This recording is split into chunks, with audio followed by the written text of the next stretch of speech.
जय श्रीमन्नारायण। लक्ष्मीनाथसमारम्भां नाथयामुनमध्यमाम् अस्मदाचार्यपर्यन्तां वन्दे गुरुपरम्परां। मौद्गल्यवंशं सुलभं सुशीलं रामानुजार्यस्य मताश्रयन्तं श्रीमत्सुखाचार्यकृपैकभाजं श्रीदेवकीनन्दनवर्यमीडे। तस्मै रामानुजार्याय नमः परमयोगिने यश्रुतिस्मृतिसूत्राणाम् अन्तर्ज्वरमशीसमत्। आपदामपहर्तारं दातारं सर्वसम्पदां लोकाभिरामं श्रीरामं भूयो भूयो नमाम्यहम्। कृष्णाय वासुदेवाय हरये परमात्मने प्रणतक्लेशनाशाय गोविन्दाय नमो नमः। अखिलकोटि ब्रह्मांड नायक अकारण करुणा वरुणालय भक्तवांछा कल्पतरु प्रभु सर्वेश्वर नारायण को अत्यन्तै प्यारो तिथि एकादशी। भगवानलाई प्रसन्न गर्नका निमित्त उपयुक्त व्रत जसको महिमालाई हामीले श्रवण गर्दै आइरहेका छौँ। तमाम उपवासहरू, भगवानका आराधना, भगवत ध्यान, भगवत कर्म यी सबैले हाम्रो अन्तःकरणको शुद्धि भएर जहाँ भगवान निवास गरिबक्सन्छ त्यो स्थानमा प्रभुलाई व्यक्तिले साक्षात्कार गर्दछ, भगवानमा प्रेम बढेर जान्छ। त्यसका निमित्त उपवास गर्नुपर्छ भनेर हामीले प्रारम्भबाटै श्रवण गर्दै आइरहेका छौँ। एकादशी भगवानको व्रत भएको हुनाले विष्णु व्रत, वैष्णव व्रत, हरिवासर अनि द्वादशीले स्पर्श गरिएको एकादशीलाई नै व्रतमा लिनुपर्छ भन्ने हामीले निर्णयका क्रममै सुनेको हुनाले यसको नाम द्वादशी व्रत पनि हो। हामीले सुन्दै आएका छौँ एकादशीका प्रधान देवता भनेका भगवान नारायण हुनुहुन्छ। 4 हात छन् प्रभुका, धर्म, अर्थ, काम, मोक्ष 4 प्रकारका पुरुषार्थ भगवान दिनका लागि तयार हुनुहुन्छ। हात केका निमित्त हो? हात दिनका निमित्त हो। भगवानले पनि 4 लिनुभएको छ। भगवानलाई केही नचाहिएपछि भगवान त लिनुहुन्न केही पनि, भगवान केवल दिनुहुन्छ। त्यसो भएको हुनाले धर्म चाहनेलाई धर्म, अर्थ चाहनेलाई अर्थ, काम चाहनेलाई काम, मोक्ष चाहनेलाई मोक्ष। त्यस्ता चतुर्भुज भगवानकै विशेष आराधना एकादशीद्वारा गरिन्छ। अरू उपवासहरू जीवनमा हुन सकेनन् भने केही आपत्ति छैन। अरू बारमा गरिने व्रत हुन्, अरू तिथिमा गरिने व्रतहरू हुन्। यो हुन सकेन भने पनि त्यति अनिष्ट हुन्न, परन्तु एकादशी नगरेर अनि अरू गरियो भने त्यसबाट लाभ पटक्कै छैन। हामीले पहिलेबाट सुनेका छौँ व्रतहरूको राजा भनेको एकादशी हो। अरू केही नै गर्न सक्नुहुन्न, तर एकादशी व्रत भने अवश्य पनि गर्नुपर्छ। होइन भने अरू गरेका व्रतहरूको कोही काम छैन, त्यसबाट केही फल मिल्दैन। हामीले पहिलेबाट सुनिरहेका छौँ। आजसम्म आइपुग्दाखेरि हामीले 7औं क्रमलाई जोडिरहेका छौँ। जस्तो कि उत्पत्तिका एकादशीलाई श्रवण गऱ्यौँ हामीले मङ्सिर कृष्ण पक्षमा। एकादशीको उत्पत्ति कसरी भयो, कस्तो हो स्वरूप एकादशीको, अनि उत्पत्तिका नाम कसरी रह्यो। उत्पत्तिका भन्नु, उत्पन्ना भन्नु यो एउटै अर्थमा छ। त्यस पछाडि मङ्सिर शुक्ल पक्षमा मोक्षदा एकादशीका विषयमा हामीले श्रवण गऱ्यौँ। त्यसको स्वरूपलाई पनि जान्यौँ, जुन एकादशी मोक्ष प्रदान गर्नका निमित्त प्रधान रूपले उपासना गरिने हुन्। त्यस पछाडि पुष कृष्ण पक्षमा आएर हामीले सफला एकादशीको महिमालाई श्रवण गऱ्यौँ। पुष शुक्ल पक्षमा आएर पुत्रदा एकादशीको महिमाको विषयमा हामीले सुन्यौँ। यसै गरी माघ कृष्ण पक्षमा आएर हामीले षट्तिला एकादशीको महिमालाई श्रवण गऱ्यौँ। र गएको माघ शुक्ल पक्षको एकादशी जसलाई भीमा एकादशी पनि भनिन्छ र जया एकादशी पनि भनिन्छ, त्यो एकादशीको महिमाका विषयमा हामीले श्रवण गऱ्यौँ। र आज हामी फाल्गुन कृष्ण पक्षकी एकादशीका विषयमा सुन्न उद्यत भएका छौँ। एकादशीको पहिले हामीले महात्म्यलाई मूल पाठका क्रमले श्रवण गरेर अनि समयअनुसार त्यसको कथा पनि सुन्दै आएका छौँ। आजको 7औं श्रृङ्खलामा आउँ। पहिले आजकी एकादशीको महिमाको मूल पाठलाई श्रवण गऱ्यौँ, त्यस पछाडि हामी कथामा प्रवेश गर्नेछौँ। ओम श्री परमात्मने नमः। कृष्णाय वासुदेवाय हरये परमात्मने प्रणतक्लेशनाशाय गोविन्दाय नमो नमः। अथ सप्तमोऽध्यायः। युधिष्ठिर उवाच फाल्गुनस्याशिते पक्षे किं नाम एकादशी भवेत् वासुदेवप्रसादेन कथयस्व ममाग्रतः। फाल्गुनस्याशिते पक्षे किं नाम एकादशी भवेत् वासुदेवप्रसादेन कथयस्व ममाग्रतः। श्रीकृष्ण उवाच कथयिष्यामि राजेन्द्र कृष्णे या फाल्गुने भवेत् विजयेति च सा प्रोक्ता कर्तॄणां जयदा सदा। तस्याश्च व्रतमाहात्म्यं सर्वपापहरं परं नारदः परिपप्रच्छ ब्रह्माणं कमलासनं। फाल्गुनस्याशिते पक्षे विजया नाम या तिथिः तस्या व्रतं सुरश्रेष्ठ कथयस्व प्रसादतः इति पृष्टो नारदेन प्रत्युवाच पितामहः। ब्रह्मोवाच शृणु नारद वक्ष्यामि कथां पापहरां परां पुरातनं व्रतं ह्येतत् पवित्रं पापनाशनं यन्न कस्यचिदाख्यातं मयि तद् विजयाव्रतं जयं ददाति विजया नृणां चैव न संशयः। रामस्तपोवनं यातो वर्षाण्येव 14 न्यवसत् पञ्चवट्यां तु ससीतश्च स लक्ष्मणः। तत्रैव वसतस्तस्य राघवस्य महात्मनः रावणेन हृता भार्या सीता नाम्नी तपस्विनी तेन दुःखेन रामोऽसौ मोहमभ्यागतस्तदा। भ्रमन् जटायुषं तत्र ददर्श विगतायुषं कबन्धो नियतः पश्चात् भ्रमतोरण्यमध्यतः। राज्ञे विज्ञाप्य तत्सर्वं सोऽपि मृत्युवशं गतः सुग्रीवेण समं सख्यं रामस्य समजायत।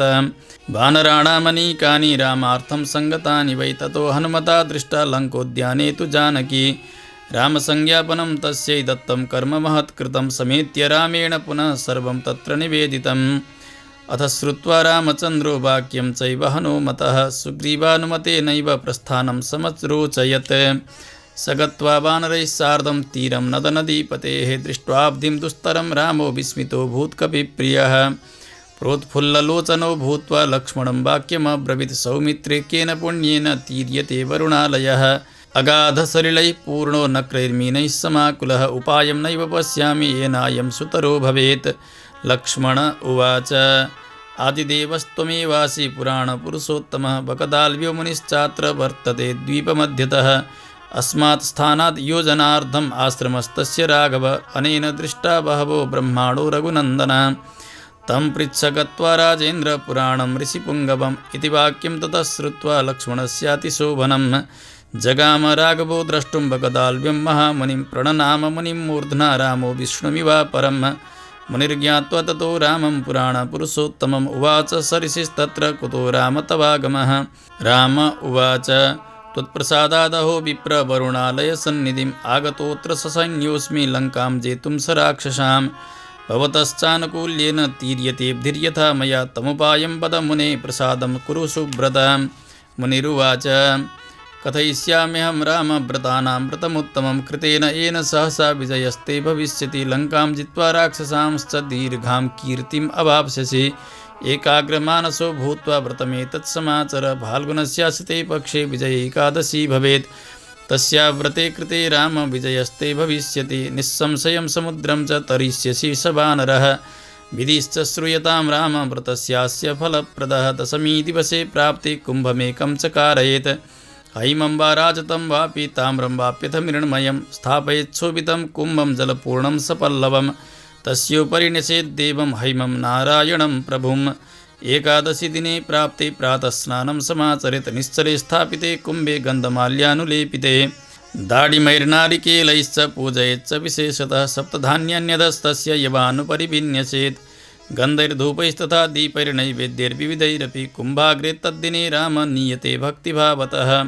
रात्रौ जागरणं चैव तस्याग्रे कारयेत् बुधः। द्वादशे दिवसे प्राप्ते मार्तण्डस्योदये सति नीत्वा कुम्भं जलोद्देशे नद्यां प्रस्रवणे तथा तडागे स्थापयित्वा वा पूजयित्वा यथाविधि दद्यात् सदैव तं कुम्भं ब्राह्मणे वेदपारगे। कुम्भेन सह राजेन्द्र महादानानि दापयेत्।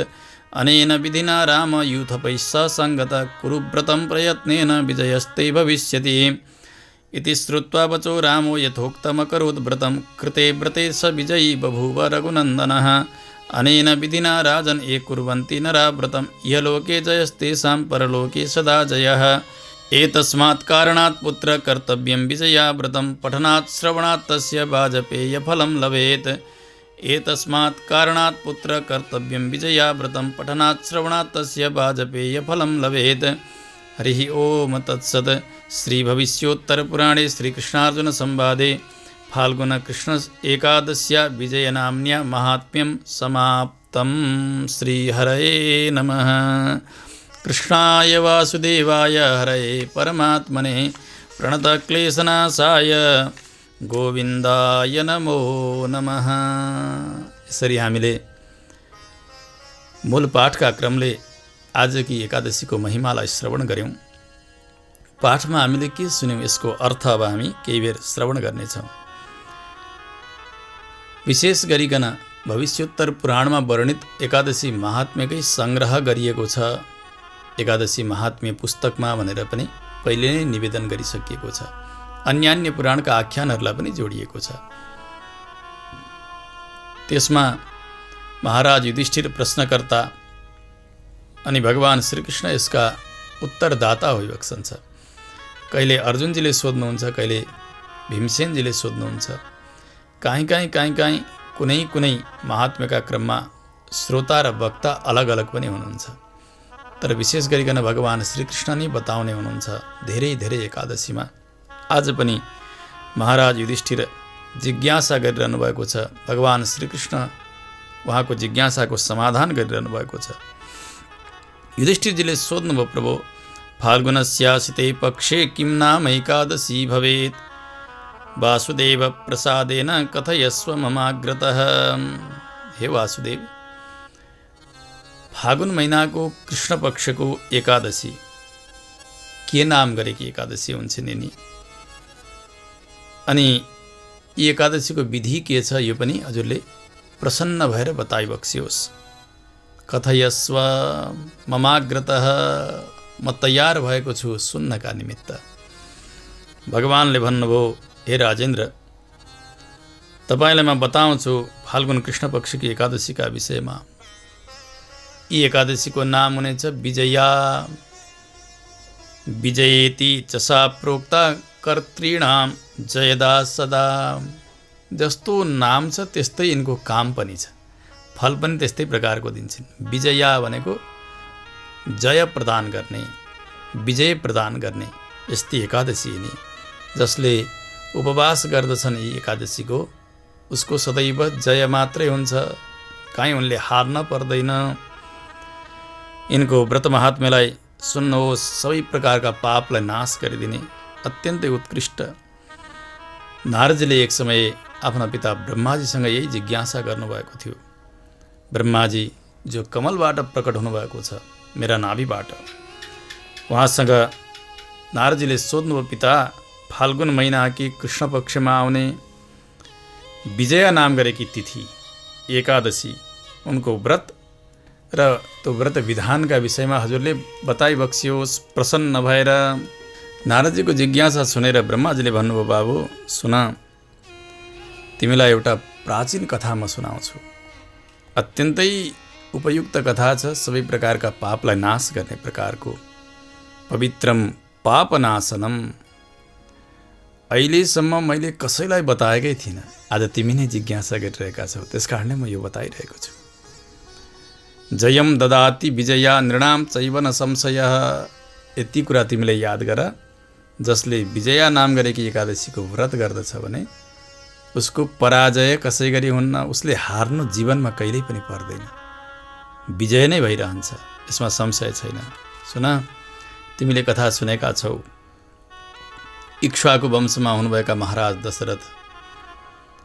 दशरथजीका पुत्रका रूपले भगवान सर्वेश्वर नारायणको अवतार भयो। भगवान श्रीराम जब राज्याभिषेकका निमित्त युवराज पदमा पहिले अभिषेक गर्नुपर्ने हुन्छ, पिता दशरथजीको इच्छा भयो। अभिषेकको तयारी भएको छ, उसै समयमा मन्थराले थाहा पाएपछि कैकेयीको बुद्धिलाई विपरीत गराइदिन्छ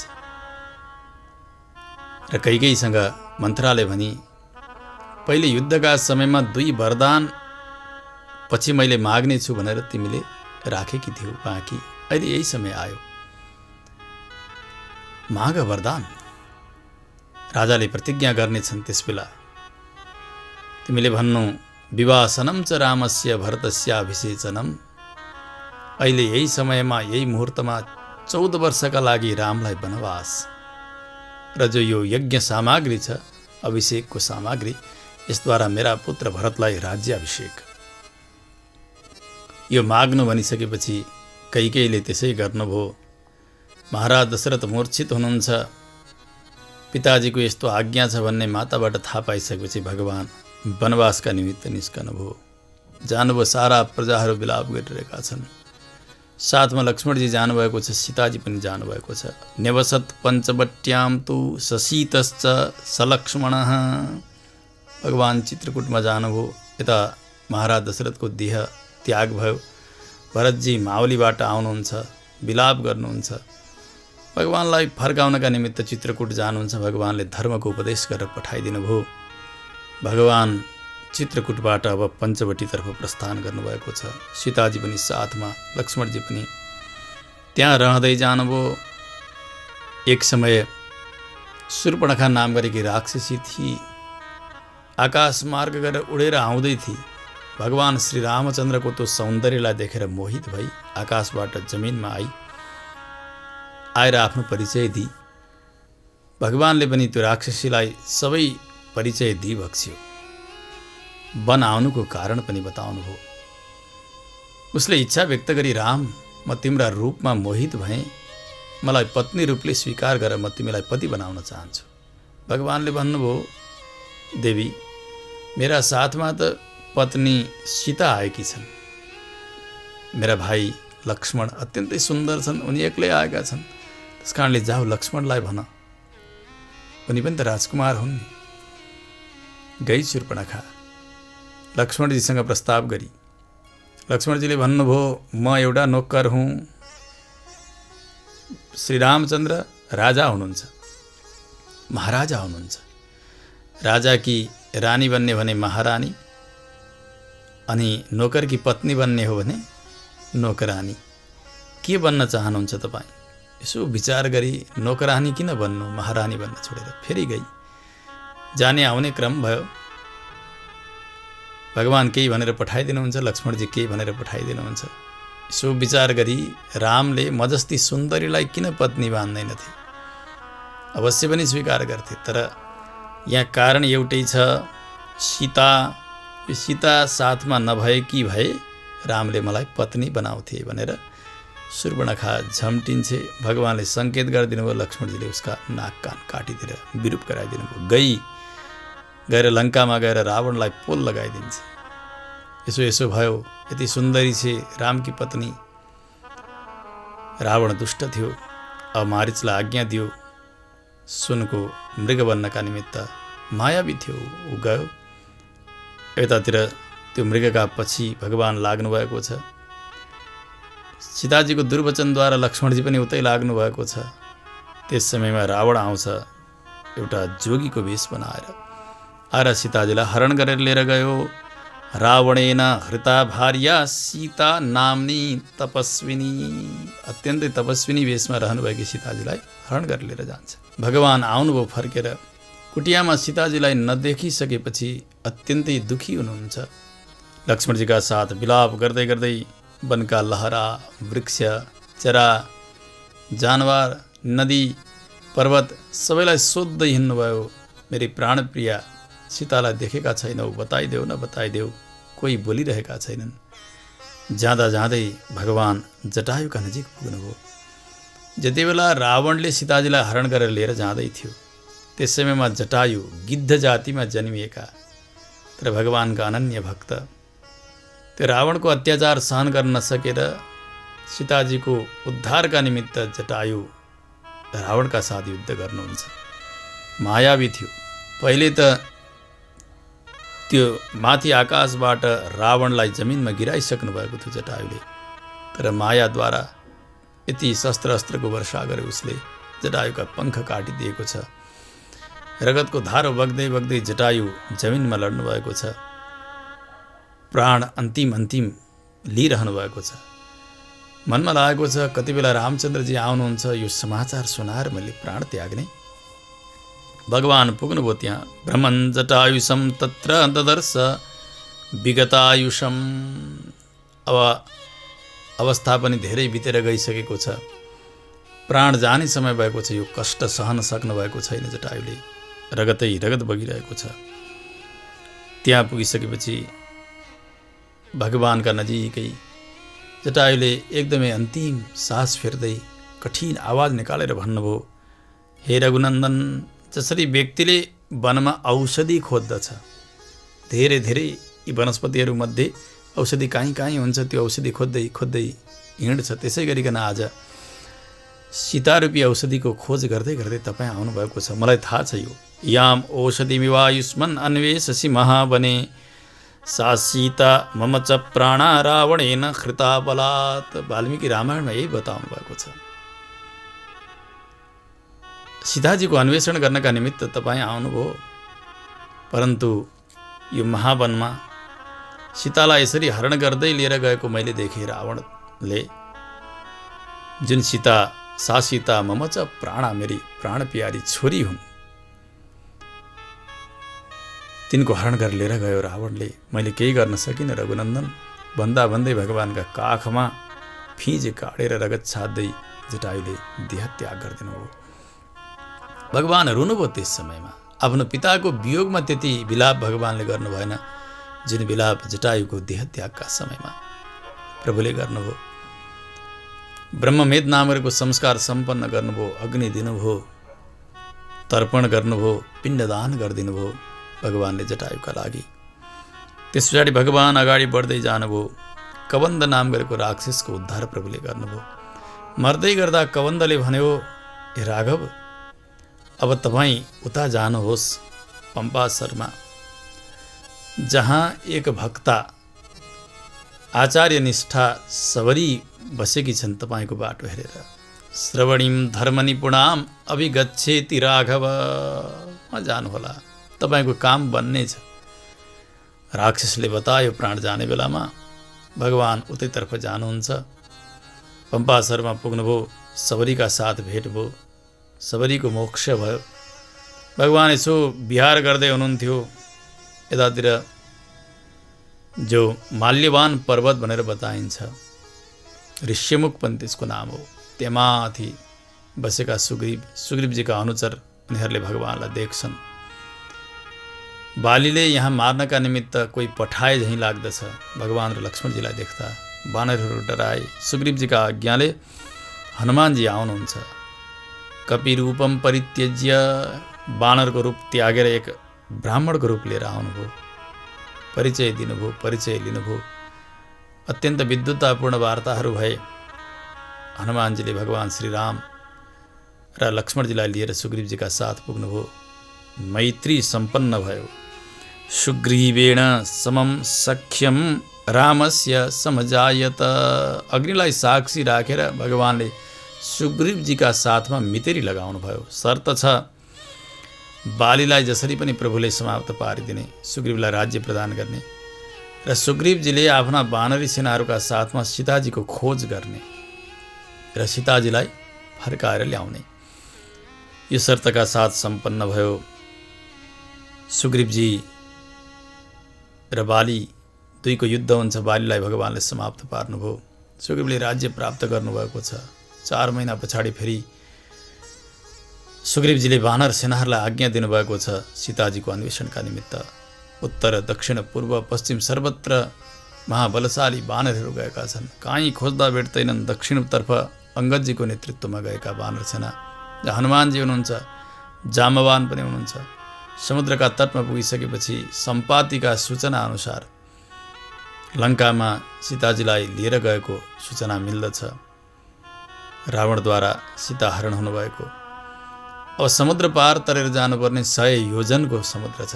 को तर्ने, कसको बल कति छ, परीक्षा हुन थाल्यो। चर्चा भयो। हनुमानजीको बलको चर्चा भयो। हनुमानजीलाई सम्झाइयो, हजुर जानुहोस्, पुगेर आउन हजुर सक्नुहुन्छ। भगवान श्री रामचन्द्रको त्यो मुद्रिका, राम नाम अङ्कित मुद्रिकालाई लिएर हनुमानजी लङ्का जानुहुन्छ। समुद्र पार तरेर पुग्नुभयो वहाँ। ततो हनुमता दृष्टा लङ्कोद्याने तु जानकी। धेरै खोज्दै खोज्दै खोज्दै पुग्नुहुन्छ अशोक वाटिकामा। सिमसभा वृक्षका फेदमा जानकीजी बस्नुभएको छ। अत्यन्तै पीडा छ, चिन्ता छ, शरीर सुक्न लागेको छ। राक्षसीहरू आएर अनेक प्रकारका तर्जन भर्जन गर्दछन्, कष्ट दिन्छन्। रावण आउँछ बार बार। हनुमानजी वृक्षका माथि पुगेर त्यहाँ सूक्ष्म रूप लिएर बसेर हेरिरहनु भएको छ। समय भयो, हनुमानजीले माथिबाटै राम कथाको गान गर्नुभयो। सीताजीले दर्शन गर्ने इच्छा गर्नुभयो। हनुमानजी अगाडि आउनुहुन्छ।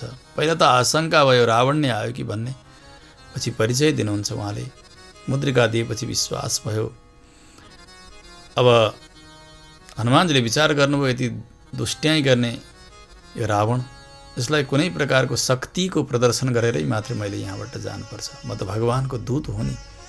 जानुभयो। धेरै धेरै राक्षसहरूको संहार हनुमानजीले गर्नुभएको छ। रावणका केही पुत्रहरू मरे। मेघनाथले समार लिएर गएर ब्रह्मास्त्रद्वारा बाँधेको छ। पुच्छरमा आगो लगाइयो। त्यस समयमा त्यो अग्निद्वारा सारा लङ्कालाई जलाइदिनु भयो, केवल विभीषणजीको कुटियालाई छोडेर। यो त दृश्य कथा हो हेर्नु। तर आचार्यहरूले यसरी अनुभव गर्नुभएको छ कि हनुमानजीका पुच्छरमा सल्किएको आगाले लङ्का जलेको होइन त केले जल्यो त लङ्का? बताउनुहुन्छ, उल्लङ्घ्य सिन्धो सलिलं सलिलं यशोकवह्निं जनकात्मजायाः आदाय तेनैव ददाह लङ्कां नमामि तं प्राञ्जलिराञ्जनेयं। यः शोकवह्निं जनकात्मजायाः। जनकनन्दिनी श्री सीताजीको हृदयमा शोकरूपी आगो जलेको थियो। भगवानको वियोगजन्य अग्नि जलेको थियो। त्यो अग्निलाई नै, शोकाग्निलाई नै त्यहाँबाट झिकेर आदाय तेनैव ददाह लङ्काम, त्यही शोकाग्निद्वारा नै सारा लङ्का जलाइदिनु भयो हनुमानजीले। त्यस पछाडि आउनुहुन्छ चुडामणि लिएर। भगवान श्रीराम प्रसन्न हुनुभयो। अब सीताजीको पत्तो लाग्यो। लङ्का विजयका निमित्त भगवान सुग्रीवजीका आज्ञा अनुसार वानरी सेनालाई साथमा लिएर समुद्रका तटमा पुग्नुभयो। विभीषणजीको शरणागति सम्पन्न भयो। विशाल समुद्र छ। अब यो के गरी तर्ने होला? चर्चा हुन थाल्यो। कल्पका भेदले कथामा पनि भेद हुन्छ हेर्नु। पुराण अनुसार कुनै कल्पमा भगवानले कसरी लीला गरिबक्स्यो, कुनै कल्पमा कसरी गरिबक्स्यो। भगवान सर्वतन्त्र स्वतन्त्र हुनुहुन्छ। त्यसकारणले कथाको एकरूपता सबै पुराणमा उस्तै हुनुपर्छ भन्ने निर्बन्ध छैन। कल्पभेद मानिन्छ पुराणका लागि। आज यस पुराणअनुसार, भविष्योत्तर पुराणअनुसार, यस महात्म्य अनुसार भगवानको चरित्रमा अलिकति यहाँ विशेष अवस्था देखिन्छ।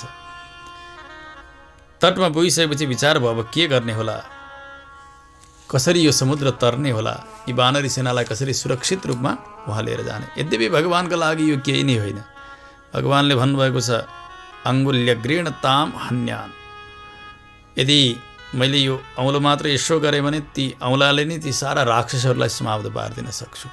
भगवान कर्तुम अकर्तुम अन्यथा कर्तुम सर्वसमर्थ प्रभुका लागि यो केवल लीला मात्र हो। तर भगवान यस लीलामा आत्मानं मानुषं मन्ये, म मान्छे हुँ, मानव हुँ भन्ने लीला नै गर्छु भन्ने सङ्कल्पले आइबक्सेको हुनाले भगवानले सामान्य चेष्टा, सामान्य लीलाहरू गर्नुभएको देखिन्छ यहाँ। अब त विशाल समुद्रको ध्यान गर्दाखेरि पनि उनी प्रकट हुँदैनन्। अब के गरी पार तर्ने होला? यस्तो चलिरहेको छ। वानरहरूका प्रिय भक्त भगवान लक्ष्मणजीसँग भन्नुभयो, लक्ष्मण यो समुद्र के गरी तर्ने? अब सौमित्रे केन पुण्येन तीर्यते वरुणालयः। के गरी यो पार तरेर जाने होला? यहाँ त ठुला ठुला गोही छन्, माछाहरू छन्, जलजन्तुहरू छन्, डरलाग्दो छ यो।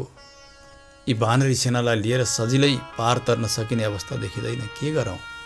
लक्ष्मणजीले भन्नुभयो, प्रभु हजुर स्वयं आदिदेव हुनुहुन्छ, स्वयं जगदीश हुनुहुन्छ, पुराण पुरुषोत्तम हुनुहुन्छ।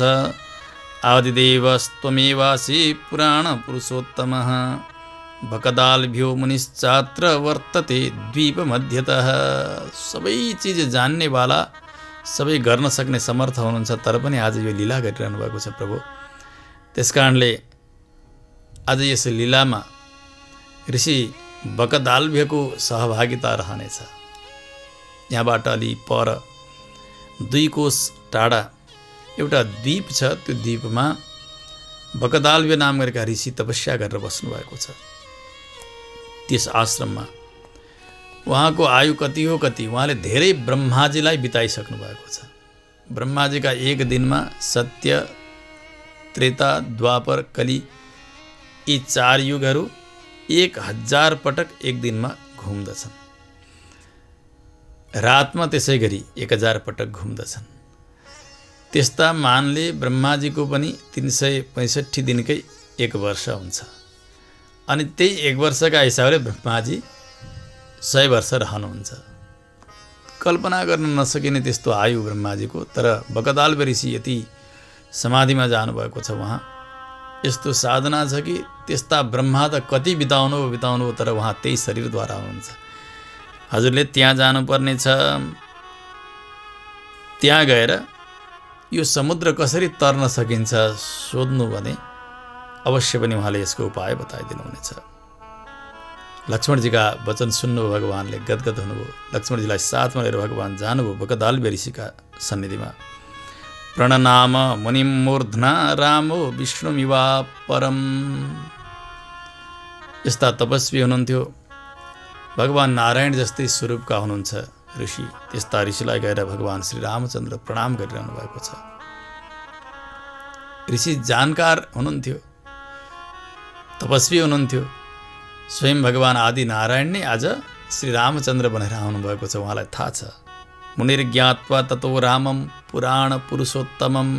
पुराण पुरुषोत्तम भगवान हुनुहुन्छ भन्ने। तर पनि भगवानको लीलालाई बुझेर उहाँले भन्नुभयो, हे रामजी हजुर किन आउनुभयो, हजुरको सेवा म के गरौँ। ऋषिका कुरा सुनेर भगवान श्री रामचन्द्र भन्नुहुन्छ, हे ऋषि हजुरका कृपाले अत्यन्तै प्रसन्न भएको छु। म हजुरको दर्शन गर्नाले नै पनि आनन्द मिलेको छ मलाई। त्यसकारणले यही चाहँदैछु हजुरकै कृपाद्वारा यो समुद्र पार तर्न सकियोस्।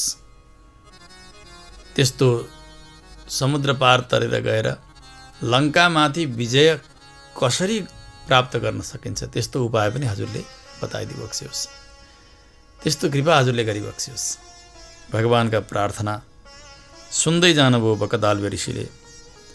भवतश्चानुकूल्येन तीर्यतेब्धिर्यथा मया तमुपायं वदमुने प्रसादं कुरु सुव्रत। हजुरको अनुकूलता, हजुरको इच्छा विपरीत नभइकन सजिलैसँग, किनभने हजुर त यस स्थानमा बसेर तपस्या गरेको कति हो कति समय बितेर गइसकेको छ। त्यसकारणले हजुरका इच्छा विपरीत समुद्र तर्नु पनि यो मर्यादाले दिँदैन। कसरी हजुरको इच्छा अनुसारको त्यो समुद्र तरण हुन्छ त्यो पनि हजुरले बताइदिबक्सियोस्। त्यस्तो उपाय बताइबक्सियोस्, कृपा गरिबक्सियोस्। ऋषिले भन्नुभयो, हे राम सुन्नुहोस्, यसका लागि तपाईँले एउटा उत्तम व्रत गर्नुपर्नेछ। व्रतानाम व्रतम उत्तमम, जो सबै प्रकारका व्रतहरूमध्ये पनि उत्तम होस्। त्यो व्रत गरिसकेपछि सहजै तपाईँले लङ्का विजय गर्नुहुनेछ। समुद्र तर्न त सहजै हुनेछ हजुरलाई। त्यसो गर्नुहोस्, तपाईँको कीर्ति पनि बढेर जानेछ। एकाग्र मन बनाएर पहिले तपाईँ त्यो व्रत गर्नुहोस्। अब त्यो दिन आइसकेको छ। फाल्गुनस्यासिते पक्षे विजय एकादशी भवेत् तस्या व्रते कृते राम विजयस्ते भविष्यति। फाल्गुन महिनाको कृष्ण पक्षको एकादशी, अब आउँदै गरेको एकादशी, विजय नाम गरेको एकादशी, त्यसको व्रत गर्नुहोस्। त्यसबाट विजय प्राप्त हुनेछ, यसमा संशय छैन। सजिलै वानरी सेनाका साथ तपाईँले समुद्र तर्नुहुनेछ अनि लङ्का विजय गर्ने हुनेछ। यसको विधि सुन्नुहोस् र यसको फल पनि सुन्नुहोस्। दशमीका दिनमा एकादशी व्रत गर्नेवाला भक्तहरूले पालन गर्ने नियमहरू पहिले जसरी बताइयो त्यसै गरिकन हविष्यान्न इत्यादि भोजन, त्यसै गरी ब्रह्मचर्य व्रत पालन इत्यादि नियमहरू त छँदै नै छन्। भगवानका लागि त त्यो कोही बताइरहने आवश्यकता पनि थिएन। अरू विशेष विधान बताउनु भयो। एउटा कुम्भ भनेको घडा तयार गर्नुहोस्, तपाईँले सम्भव हुन्छ भने सुनको बनाउनु होला, चाँदीको बनाउनु होला, तामाको बनाउनु होला। त्यो पनि सम्भव हुँदैन भने माटाको तयार गर्नु होला। अत्यन्तै सुन्दर त्यो कलशलाई श्रृङ्गार पनि गर्नुपर्नेछ। तिलक लगाइदिने, सूत्र वेष्टन गरिदिने, धागो बेर्ने हुन्छ, अनि वस्त्र वेष्टन, त्यहाँमाथि राख्ने पञ्चपल्लवहरू पनि राख्नुपर्छ। जल पनि पूर्ण हुनुपर्छ। जलपूर्णम सपल्लवम तस्योपरि न्यसेत देवम हैमम नारायणम प्रभुम। त्यहाँमाथि एउटा पात्रमा अथवा बोहतामा त्यो कलशका मुखमा भरि जौ राखिदिनुपर्छ। त्यो पात्र भरि त्यो जौमा भगवान श्री नारायणको सुनको प्रतिमा राखेर सेवा गर्ने। एकादशीको दिन आयो, प्रातःकाल स्नान गर्ने, शुद्ध वस्त्र धारण गर्ने, भगवानको नाम लिने, नित्य सेवा पनि सम्पन्न गरिसकेपछि अब विशेष भगवानको सेवा गर्ने। त्यो कुम्भलाई, घडालाई सप्तधान्यको टपरीमाथि राखेको हुनुपर्छ। जहाँ भगवानलाई विराजमान गराइन्छ त्यो भूमि पहिले लेपन गर्ने, लिप्ने शुद्ध गाईका गोबरद्वारा, अनि रङ्गवल्ली गरेर त्यो रङ्गवल्लीमाथि सप्तधान्य राख्ने, सप्तधान्यमाथि कलश राख्ने, कलशका माथि त्यो एउटा पात्रमा जौ भरिएको छ, त्यहाँमाथि भगवानको प्रतिमा विराजित हुनुहुन्छ। भगवानको सेवा गर्ने, सेवा गर्दाखेरि अर्घ्यपाद्य आचमन धूपदीप नैवेद्य सर्वै प्रकारको सेवा गर्ने। त्यसमा पनि विशेष गरी भगवानलाई अर्पण गर्ने फलहरू छन्। दाडिमैहि नारिकेलैश्च पूजयेच्च विशेषतः। दारिम भन्ने एउटा हुन्छ, अनार जस्तै हुन्छ, अनारलाई पनि दारिम भन्ने पनि चलन छ। त्यो दारिम जातिकै हो, अनार होस् अथवा त्यो दाडिम भन्ने अलि सेता सेता दाना भएको हुन्छ, हो त्यही चिज चाहिँ खोजेर भोग लगाउनुपर्छ त्यस दिन, विशेष गरिकन आजको एकादशीका दिन। अनि नरिवल पनि भोग लगाउने भगवानलाई। भगवानको सेवा गर्दै जाने। गन्धैहि धूपैहि तथा दीपैहि नैवेद्यैहि। अरू फलाहारका परिकारहरूद्वारा भगवानको आराधना पनि गर्ने। धूप दीप नैवेद्य सबै भयो। सेवा सम्पन्न गरिसक्ने। अब सकिन्छ भने पूर्णतया जल पनि नपिकन बस्ने, नभए फल खाएर बस्ने, त्यो नभए अरू कन्दमूल इत्यादि खाएर बस्ने, अल्पाहार गरेर बस्ने। अस्ति नै बताइसकेको छ एकादशीका उपासनाका प्रक्रियाहरू। आफूलाई हेरेर आफू कति गर्न सकिन्छ त्यसरी गर्ने। गरिसकेपछि साँझमा पनि भगवानको सेवा गर्ने, आरती गर्ने, पुष्पाञ्जली गर्ने, भगवानको कीर्तन गर्ने। रात्रौ जागरणं चैव तस्याग्रे कारयेद् बुधः। भगवानको नाम संकीर्तन गरेर रातभर जागरण गर्नुपर्छ। नाम संकीर्तन गर्दा अखण्ड हरिनाम कीर्तन, कलित सन्तरणोपनिषद्द्वारा बताइएको हरे राम राम राम हरे हरे, हरे कृष्ण कृष्ण कृष्ण हरे हरे, यही महामन्त्रकै जप गर्नुपर्छ, यसैको कीर्तन गर्नुपर्छ। यसैद्वारा नै रात्रि बिताउने। अब द्वादशीको दिन बिहान भयो। सूर्योदय भइसकेपछि गएर स्नान इत्यादि नदीमा गएर सम्पन्न गरियो। त्यो कुम्भलाई पनि लिएर गइयो नदीमा, कलशलाई लगेर झरना झर्दै गरेको ठाउँ होस् अथवा नदी बग्दै गरेको होस्, त्यो नभए तलाउ होस्, पोखरी होस्, त्यहाँ लिएर जाने। लगेर त्यो कलशलाई त्यसै गरी त्यो जलमा राख्नुपर्छ। तडागे स्थापयित्वा वा पूजयित्वा यथा विधि। त्यो जलले कलशलाई अलिकति ढाकिसकेको छ, माथि प्रतिमा सुरक्षित हुनुहुन्छ। त्यस समयमा जलमा राखेको त्यो कुम्भमा भगवानको विशेष आराधना गर्ने। जसरी पहिले बताइयो त्यसै गरी आराधना भगवानको सम्पन्न गर्ने। त्यस पछाडि द्वादशीका दिन भगवानलाई विशेष परिकारहरू तयार गरेर भोग लगाउनुपर्छ। द्वादशी पारण भनिन्छ नि, द्वादशी घडी नबितिकन गर्ने। भोग लगाउने प्रभुको त्यो प्रसाद ब्राह्मणहरूलाई भोजन गराउने, ब्राह्मण पनि ब्राह्मणे वेद पारगे, वेदलाई जान्नेवाला त्यस्ता ब्राह्मणहरूलाई बोलाउने, जो भगवानमा प्रगाढ प्रेम गर्नुहुन्छ त्यस्ता वैष्णव ब्राह्मणहरूको यथोचित सेवा गरिसकेपछि त्यो कुम्भ पनि उहाँहरूलाई नि दान गरिदिने र अष्टमहादान भनेर बताइएको छ। भूमिदान आदि गरेका ती महादानहरू पनि यथाशक्ति ब्राह्मणहरूलाई गरिदिनुपर्छ। यस्ता प्रकारले द्वादशी पारण गरिसकेपछि दशमीका दिनबाट एकादशीका दिन गरिने कृत्यहरू सम्पन्न गरेर द्वादशी पारणसम्मका प्रक्रियाहरूलाई गरिसकेपछि हे राम, वानरहरूका साथमा तपाईँले यो गर्नुभयो भने अवश्य पनि विजयस्ते भविष्यति, तपाईँको विजय हुनेछ। यस्तो आज्ञा बकदाल्व ऋषिले भगवान् श्री रामचन्द्रलाई दिनुभयो। ऋषिको यथोचित पूजन गर्नुभयो, चरणमा वन्दन गर्नुभयो, परिक्रमा गरेर भगवान् आउनुभयो। अरे सन्देश सुनाउनुहुन्छ वानर सेनाहरूलाई। सबैले भने प्रभु हजुरको जस्तो आज्ञा हुन्छ हामी पनि त्यसै गर्छौँ। हेर्नु, वानर जातिका थिए यिनीहरू, तर यो विजया नाम गरेको एकादशी सबैले नै पालन गरे, उपवास गरे। त्यस बेलामा जाम्बवान, हनुमान, अङ्गद, स्वयं राजा सुग्रीव, अरू पनि नल नील आदि गरेका सबै तमाम थिए। ती सबैले भगवानका साथमा दशमीका दिन गर्नुपर्ने कृत्यहरू गरेर कुम्भ स्थापन गरेर अनि एकादशीका दिन भगवानको सेवा विशेष गरेर वनबाट दारिम, नरिवल आदि गरेका फलहरू ल्याएर सेवा गरेर फलाहार गरेर रात्रिका समयमा आरात कीर्तन गर्दै गर्दै भगवानले बिताउनु भयो।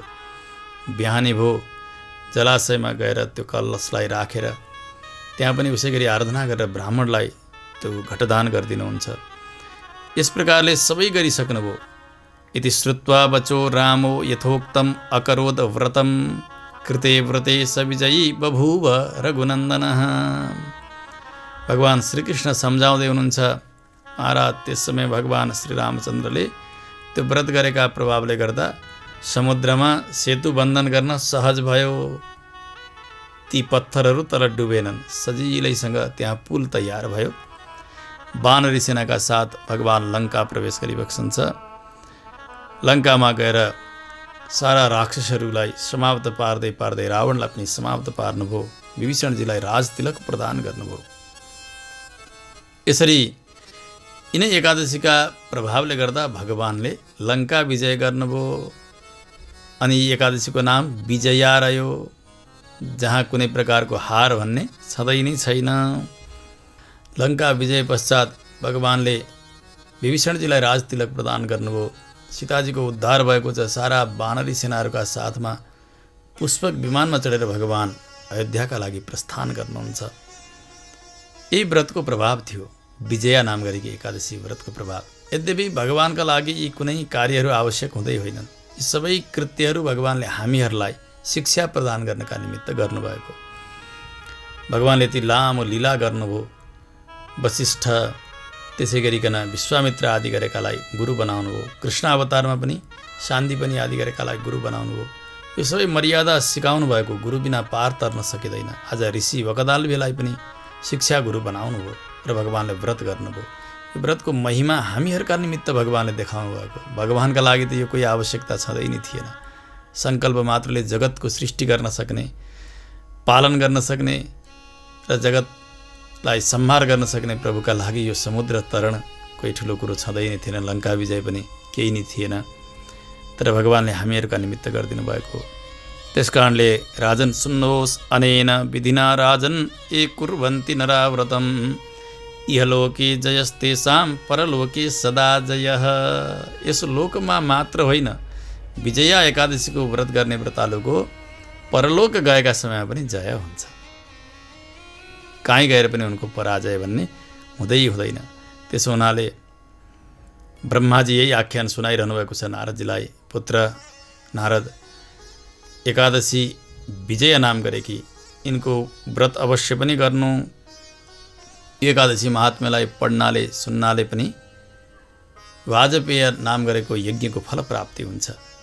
त्यही आख्यान महाराज तपाईँलाई आज मैले सुनाइरहेको छु। ब्रह्माजीले नारदजीलाई सुनाएको आख्यान यस्तो रहस्यले परिपूर्ण भएको उत्तम विजया नाम गरेकी एकादशी, आजकी एकादशी भगवानले यस्तो सुन्दर महिमा बताउनुभयो। एकादशीमा के गर्ने के नगर्ने, द्वादशी कसरी सम्पन्न गर्ने इत्यादि विषय पहिले नै धेरै बताउँदै आइएको हुनाले यसलाई आज पुनरुक्ति गरिएन।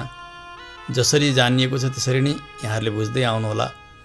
एकादशी विष्णु व्रत हो, भगवानलाई प्रसन्न गराउने व्रत हो। मोक्षका अधिपति भनेका भगवान नारायण नै हुनुहुन्छ, उहाँको व्रत हो।